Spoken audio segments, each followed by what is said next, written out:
The holy month of Ramadan is a time when every Muslim fasts from dawn to dusk and is required to abstain from food, drink, smoking and sexual contact for 1 month.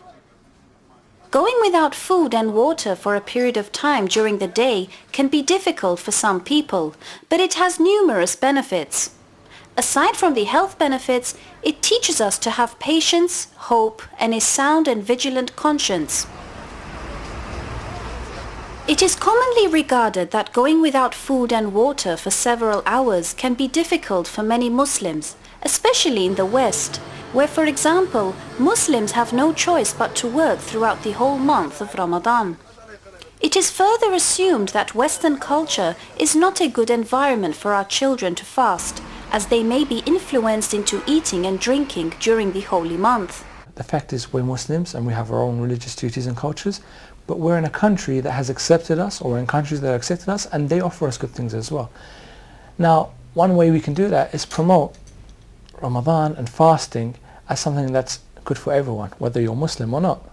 Fasting is proven, and science has even shown the diet of people who come from Muslim areas is better than people who have lived in European countries. You even hear about, monks. They got the Christian monks. They managed to go to study in their monasteries. What do? They fast for 3-4 months a year. And we hear about Prophet Isa alayhi salam. He fasted for 40 days. Now, if this was a bad thing, this wasn't a good thing, then Isa alayhi salam wouldn't have fasted. Now, Isa, we know, has come many years before our own Prophet Muhammad sallallahu alaihi wasallam. Now, this shows that fasting is not just a Muslim thing. Fasting is a universal thing. You hear people who are Buddhists and people who are Hindus that tend to fast as well. So we should forget this idea that, we're in a non-Muslim country, we've come aboard, and how do we manage to fast in a non-Muslim country? No, let's treat it as fasting is something that's accepted by all societies and all religions. Taking advantage of the opportunities of being in the West can be challenging for many Muslim parents who would like their children to fast. Many Muslim parents fall into the error of forcing them to practice Ramadan, resulting in the children to feel it's a daunting duty and end up doing otherwise when not around. But this could be dealt with in a number of diplomatic and practical ways. If a child manages to fast, say 5 days in Ramadan, we'll say, okay, excellent, well done, I'll buy you this, or we'll go on this trip. Or if you manage to fast the whole month, as soon as it's Eid, we'll go on a holiday to this place, or I'll buy you this, whatever the child is looking for. That's one incentive, a reward incentive. The other thing is also a health incentive. We know there was recently a report released here that 25% of children in the UK are obese. So we can say, all right, this is going to keep you healthy. If you don't want to, feel like you're becoming overweight and you want children making fun of you, we'll tell you fasting is good for you. It's going to help stop you getting obese. It's something that is going to make you less likely to get tooth decay, for example. If you're chomping away at sweets all day and you decide to fast for a month, it's going to slow down the tooth decay that most children seem to suffer from. That's another incentive. I think the third thing is also that parents could make the family spirit much stronger in Ramadan.